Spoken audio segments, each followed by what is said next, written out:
आज हम करने जा रहे हैं वर्कशीट 41 क्लास 10th की, जो हमारी हाइट एंड डिस्टेंसेस यानी दूरी और ऊंचाई से संबंधित है। वर्कशीट 41 का पहला प्रश्न है, मैंने यहाँ लिखा हुआ है, यदि एक मीनार जो 30 मीटर ऊंची है, यदि एक मीनार जो 30 मीटर ऊंची है भूमि पर 10√3 मीटर लंबी छाया बनाती है। तो अगर ये मीनार है बच्चों, तो इसकी अगर सूरज यहाँ है तो उसकी विपरीत दिशा में उसकी छाया बनती है, तो यहाँ उसकी छाया बनेगी। तो ये उस छाया की जो लंबाई है वो हमें दे रखी है 10√3 मीटर। छाया बनाती है तो सूर्य का उन्नयन कोण क्या होगा? तो अब अगर यहाँ से सूर्य को देखा जाए तो ये कहलाएगा सूर्य का उन्नयन कोण। ये मीनार है, ये मीनार की छाया बन रही है और यहाँ जो कोण बनेगा वो सूर्य का उन्नयन कोण कहलाएगा। तो हमें सूर्य का उन्नयन कोण बताना है। इसके लिए हम क्या करेंगे, पहले हमने इस त्रिभुज को बनाया और त्रिभुज इसका नाम रखा ABC और हमारा ये राइट एंगल ट्रायंगल बनेगा। यहाँ राइट एंगल होगा क्योंकि ये मीनार है और ये उसकी छाया है। अब देखिए यहाँ हम रिलेशन देखते हैं, तो रिलेशन किस में है? यहाँ परपेंडिकुलर और बेस में, क्योंकि जो भी कोण के सामने की भुजा होती है वो परपेंडिकुलर होती है। तो यहाँ हमारा जो रिलेशन बन रहा है, जो परपेंडिकुलर और बेस का रिलेशन होता है वो होता है tan, मान लीजिए इसको हम tan थीटा कह लेते हैं। tan theta is always equal to perpendicular, perpendicular है यहाँ हमारा AB अपॉन बेस, बेस है 20। अब tan थीटा हमारा कितना आएगा? तो ये आया हमारा perpendicular as 30 meter upon base is 10√3 meter. अब इसको हम काटते हैं तो ये आ जाएगा हमारा, इसको अगर हम लिखना चाहें, ये यहाँ हमारा है tan थीटा।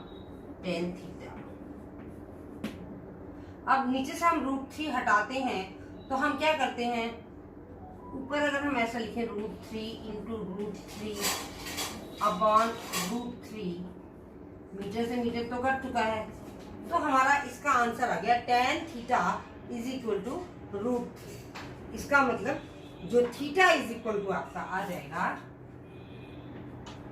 tan थीटा √3 कब होता है?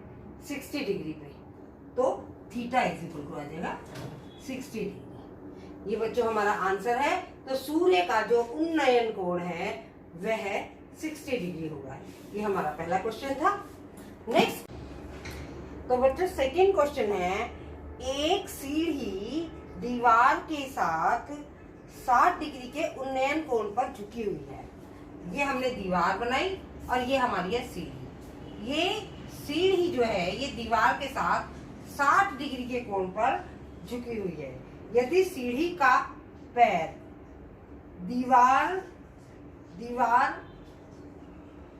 यदि सीढ़ी का पैर दीवार से 2.5 मीटर दूरी पर स्थित है, जो सीढ़ी का पैर है ये दीवार से 2.5 मीटर दूरी पर स्थित है, तो उस सीढ़ी की लंबाई ज्ञात कीजिए।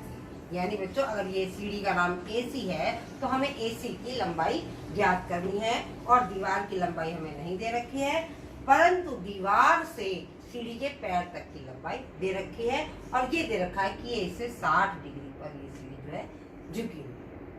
अगर ये हमारा एक राइट एंगल ट्रायंगल बन गया इस तरह से, क्योंकि ये दीवार है और यहाँ से हमारी ये लाइन खींचेंगे क्षैतिज रेखा जो यहाँ इससे मिलती है सीढ़ी के पैर से, तो इस तरह से एक राइट एंगल ट्रायंगल बन गया।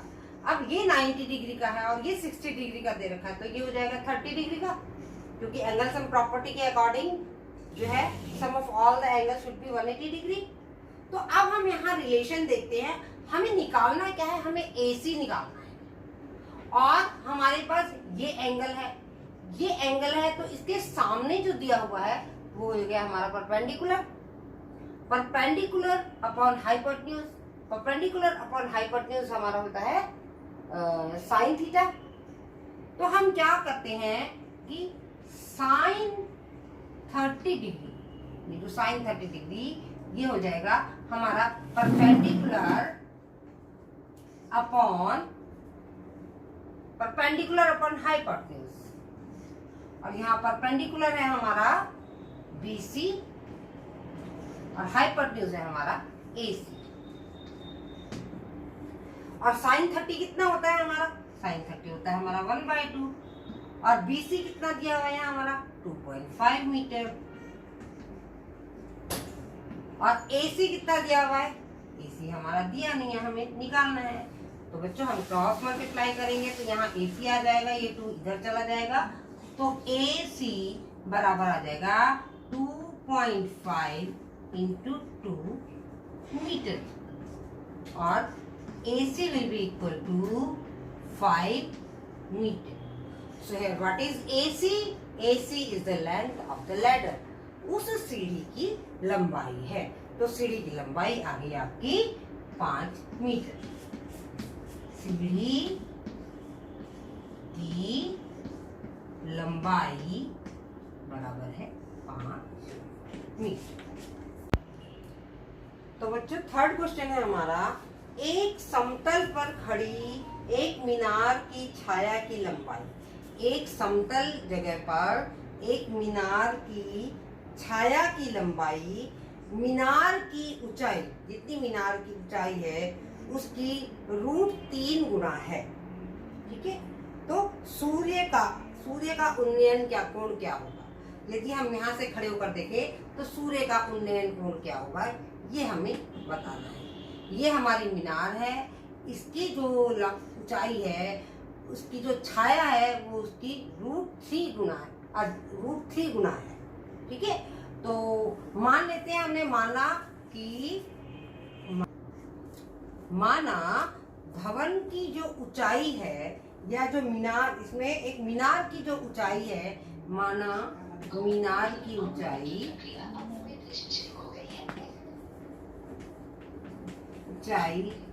बराबर हो गई x मीटर, तो उसकी मीनार की छाया की ऊंचाई कितनी हो जाएगी, मीनार की छाया की ऊंचाई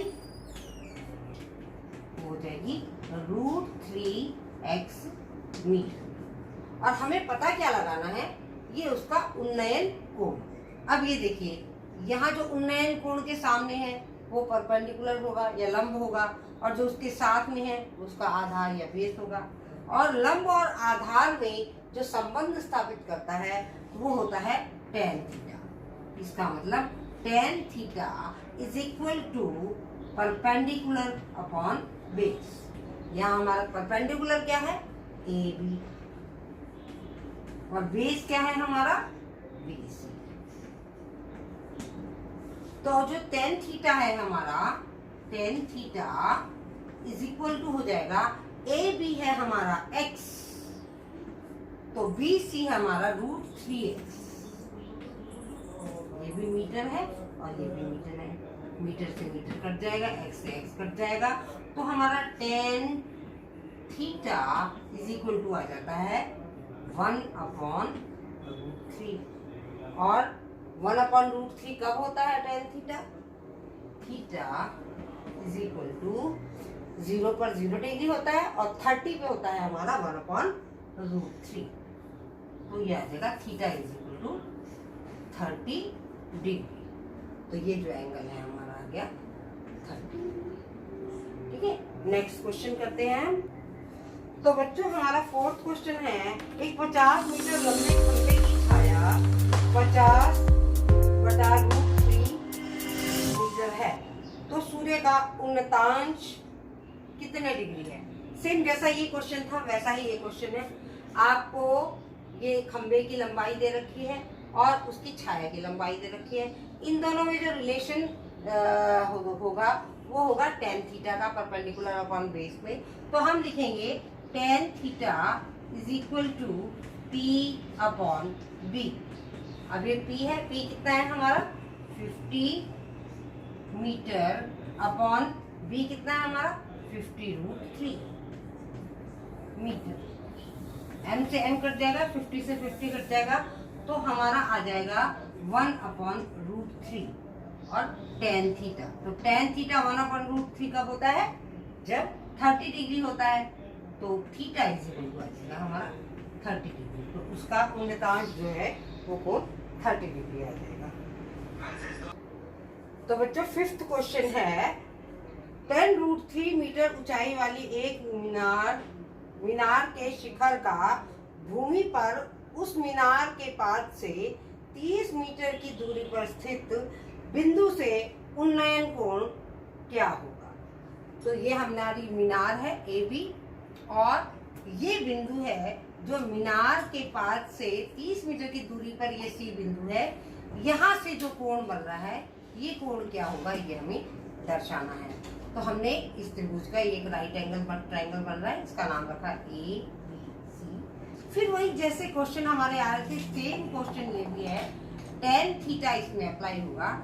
tan theta is equal to P/B। यहाँ जो इसके सामने वाला है वो परपेंडिकुलर है, इसका मतलब परपेंडिकुलर है हमारा AB और बेस है हमारा BC। अब tan थीटा कितना हो जाएगा? AB है हमारा tan√3 और BC है हमारा 30। ये भी मीटर है और ये भी मीटर। तो ये हो गया हमारा √3/3।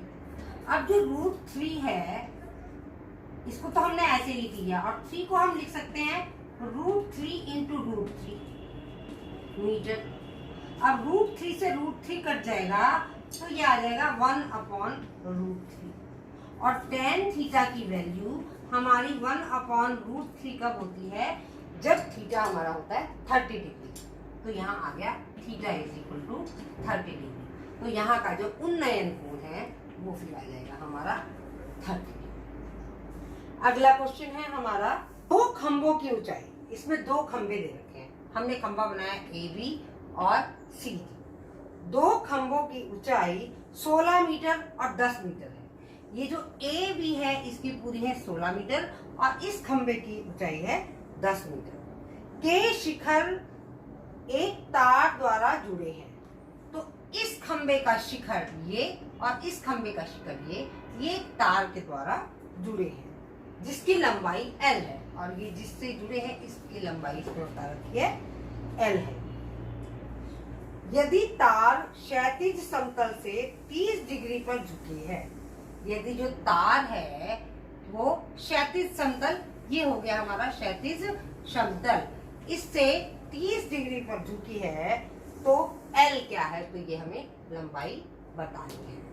इसी के जो समांतर हम यहाँ ड्रॉ करते हैं, ये क्षैतिज समतल हो गया इस ट्रायंगल के लिए और ये एक ट्रायंगल बन गया AED। तो बच्चों हम लिखेंगे त्रिभुज AED में। त्रिभुज AED में आप ये देखेंगे कि जब ये बड़ा खंभा 16 मीटर का है और ये 10 मीटर का है तो यहाँ इसके पैरेलल अगर हम एक लाइन डालते हैं तो ये भी 10 मीटर हो गया, ये भी 10 मीटर हो गया, तो ऊपर कितना बचा? 6 metre.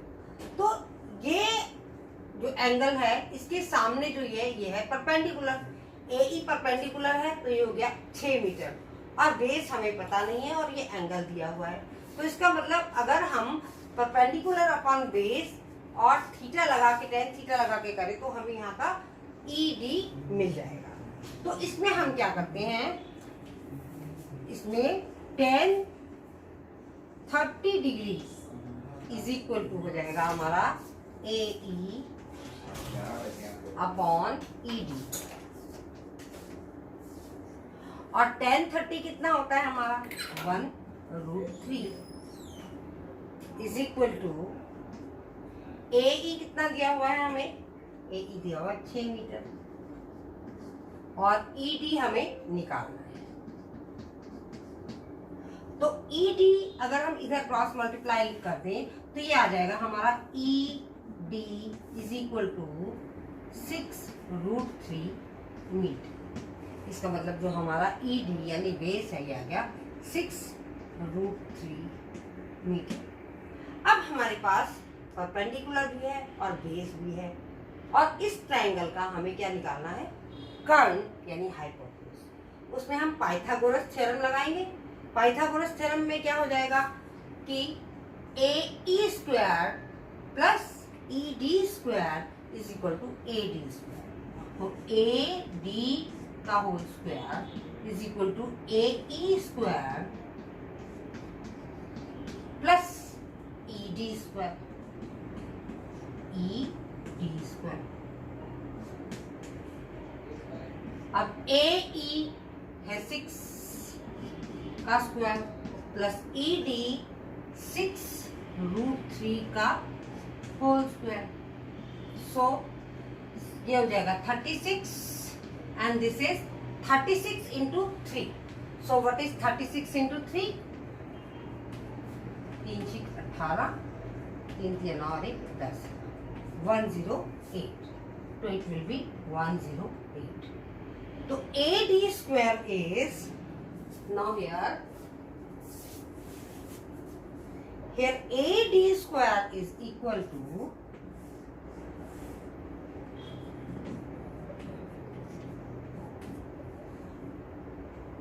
this is 108 plus 36 is 144. So AD will be under root of 144. So AD is equal to 12 into 12. AD is equal to 12 meter. So what is AD? AD is equal to L. So the L is 12 meter. तो बच्चों हमारा 7th question है, एक पतंग समतल भूमि से 50√3 metre ऊंचाई पर उड़ रही है, मतलब यहाँ पर उड़ रही है। एक डोर से बंधी है, ये मान लो डोर है, बंधी है, तो क्षैतिज से 60 डिग्री कोण पर झुकी हुई है। ये क्षैतिज है, यहाँ से 60 डिग्री कोण पर झुकी हुई है। तो डोर की लंबाई ज्ञात करनी है। अब पतंग हमारी यहाँ उड़ रही है और ये उसकी क्षैतिज से ऊंचाई है। तो हमें क्या करना है, अब हम दोबारा देखते हैं कि अब हमें इसमें और इसमें एंगल पता लगाना है। ये है हमारा परपेंडिकुलर और ये है हमारा हाइपोटेन्यूज। हमारा परपेंडिकुलर और हाइपोटेन्यूज जो होता है वो हमारा एंगल हो जाता है साइन थीटा। इसका मतलब जो साइन 60 डिग्री, तो साइन 60 डिग्री हमारा आ जाएगा, क्या होता है हमारा P/H। P/H, P कितना है हमारा AB और H कितना है हमारा AC। साइन 60 डिग्री हमारा कितना डिग्री होता है 31/2, 41/√2 और होता है √3/2। और हमारा AB कितना दिया हुआ है 50√3 और AC कितना दिया हुआ है वो हमें पता नहीं। तो अब हम क्या करते हैं, क्रॉस मल्टीप्लाई करते हैं। तो ये AC यहाँ इधर चला जाएगा, AC is equal to 50√3 into 2 और ये नीचे यहाँ आ जाएगा √3 से √3 कट जाएगा। तो AC इज इक्वल टू आ जाएगा हमारा 100 मीटर, क्योंकि मीटर में दिया हुआ सारा, तो आ जाएगा 100 मीटर। इसका मतलब उसकी डोर की जो लंबाई है वो कितनी है 100 मीटर। एक स्तंभ की छाया उसकी ऊंचाई का 3 गुना है। ये एक स्तंभ है AB, अगर उसकी हम ऊंचाई x माने तो उसकी जो छाया बन रही है वो √3x हो जाएगी, क्योंकि √3 गुना है उसकी कितनी ऊंचाई है, उसकी जो छाया बन रही है वो उसके √3 गुना है। प्रकाश के स्रोत का उन्नयन कोण ज्ञात कीजिए। और प्रकाश हमारा यहाँ से उसके अपोजिट दिशा से आएगा, तभी उसकी छाया इधर बन रही है, तो हमें ये कोण ज्ञात करना है। अब देखिए यहाँ है ये परपेंडिकुलर और यहाँ है ये बेस। क्योंकि जो कोण के सामने वाली जो भुजा होती है, सम्मुख भुजा, वो उसका परपेंडिकुलर होती है। फिर हम करते हैं इसको त्रिभुज ABC में tan थीटा, अगर हम इसको थीटा मान लें, tan theta is equal to perpendicular upon base. Perpendicular मतलब लंब बटा आधार। परपेंडिकुलर हमारा कितना है, AB, और बेस कितना है हमारा, BC। अब tan थीटा हमें पता नहीं है यहाँ कि ये थीटा कितना है। हम AB देखते हैं तो वो है हमारा x, और BC देखते हैं तो वो आ रहा है हमारा √3x। ये भी मीटर में है और ये भी मीटर में है। मीटर से मीटर कट जाएगा, x से x कट जाएगा, तो tan थीटा की वैल्यू क्या आ गई, tan थीटा की वैल्यू है 1/√3। और 1/√3 tan थीटा की वैल्यू कब होती है, जब tan थीटा 30 डिग्री होता है। तो इसका मतलब theta is equal to 30 degree. तो यहाँ जो है थीटा की वैल्यू आ जाएगी आपकी 30 डिग्री। तो बच्चों हमारा 9th क्वेश्चन है, यदि नाव की पुल से क्षैतिज दूरी, अगर मान ली ये हमारी यहाँ नाव है, इसका नाम हमने रख दिया A, ये B, ये C। नाव की पुल से क्षैतिज दूरी, ये हमारा पुल है मान लीजिए, इसकी क्षैतिज दूरी जो है 25 मीटर हो, और पुल की ऊंचाई 25 मीटर हो, और ये जो हमारा BC है इसको हमने कह दिया पुल। तो जो पुल की जो ऊंचाई है वो भी हमारी 25 मीटर है। तो नाव का पुल से अवनमन कोण बताइए। तो ये है नाव की ऊंचाई, अगर ये है पुल की ऊंचाई। अगर इस पुल पे यहाँ कोई बैठा है तो वो ये देखना चाह रहे हैं कि इसका अवनमन कोण कितना होगा, हमें ये बताना है। BC हमारा पुल है, A हमारी नाव है, और A और B नाव और पुल के बीच की क्षैतिज दूरी है। तो जो व्यक्ति यहाँ खड़ा है वो उसकी जो वो नीचे की ओर देखेगा तो वो कहलाएगा अवनमन कोण, या कहते हैं एंगल ऑफ डिप्रेशन। अच्छा, एंगल ऑफ डिप्रेशन मैंने आपको बताया था कि वह दृष्टि रेखा और क्षैतिज रेखा यानी horizontal line and line of site के बीच में बनता है। तो यहाँ जो व्यक्ति खड़ा है उसका यहाँ पर जो है वो एंगल ऑफ डिप्रेशन या अवनमन कोण बन रहा है। अब ये अवनमन कोण इसका यहाँ पर बन रहा है, और ये क्षैतिज रेखा के समांतर ही ये वाली क्षैतिज रेखा है। तो इसका मतलब ये कोण और इसको एक जो ट्रांसवर्सल है, जिसे हम कहते हैं त्यर्क रेखा, काट रही है, तो ये जो कोण है वो इस कोण के बराबर होगा। ये दो समांतर रेखाओं के बीच बनने वाले एकांतर कोण है। तो इसका मतलब ये कोण जो है वो इस कोण के बराबर होगा। तो यदि हम यह एंगल निकाल लेते हैं तो ये एंगल भी निकल जाएगा। मान लीजिए इस एंगल का हम नाम रख देते हैं थीटा, और यह एक हमारा राइट एंगल बन रहा है, ट्रायंगल। यहाँ हमेशा राइट एंगल ट्रायंगल बनेगा। तो इसमें हम कहते हैं त्रिभुज ABC में, इसमें क्या होगा, फिर हम देखते हैं कि ये हमारा जो एंगल के सामने जो है वो हो जाएगा हमारा परपेंडिकुलर, और जो उसके साथ संलग्न भुजा है वो हो जाएगी हमारी बेस। तो इसमें हम क्या करते हैं कि tan theta is equal to P upon B, that is equal to P कितना है हमारा यहाँ BC, और B कितना है हमारा AB, बेस है हमारा AB। तो हम लिखते हैं tan theta is equal to BC है हमारा 25 मीटर, और AB भी है हमारा 25 मीटर। तो ये हमारा कट जाएगा और आंसर आ जाएगा हमारा 1। और tan थीटा 1 कब होता है हमारा, tan 45 पे। तो थीटा इज इक्वल टू आ गया 45 डिग्री, तो यहाँ आ जाएगा 45 डिग्री। अगर ये हमारा 45 डिग्री आ रहा है तो ये भी हमारा 45 डिग्री आ जाएगा। नेक्स्ट एंड लास्ट क्वेश्चन है, दो व्यक्ति एक मीनार के विपरीत दिशा में P तथा Q पर खड़े हैं। एक बिंदु P है, एक बिंदु Q है और एक मीनार है AB जो 60 मीटर ऊंची है। उसकी विपरीत दिशा, मतलब एक अगर लेफ्ट हैंड साइड को खड़ा है तो एक राइट हैंड साइड को खड़ा है, और ये मीनार है, यहाँ पर खड़े हैं। यदि मीनार की ऊंचाई 60 मीटर हो, मीनार की ऊंचाई हमारी 60 मीटर दे रखी है, तो दोनों व्यक्तियों के बीच की दूरी ज्ञात करने के लिए, तो ये यदि P है और ये Q है, तो इन दोनों के बीच की दूरी ज्ञात करने के लिए चित्र बनाइए। तो ये उसका चित्र हो गया। यहाँ दो आपके ट्रायंगल बन गए। तो ये आपका 60 डिग्री की ऊंचाई है और इसके एक तरफ P खड़ा है, एक तरफ Q खड़ा है। तो आप इसको मिला देंगे, ये क्षैतिज रेखा हो गई और ये दूसरी रेखा है, जिसे या इसको भी हाइपोटेन्यूज कर देते हैं, इसको भी हाइपोटेन्यूज कर देते हैं। तो ये आपका चित्र है। आशा है आपको अच्छे से वर्कशीट 41 समझ आई होगी।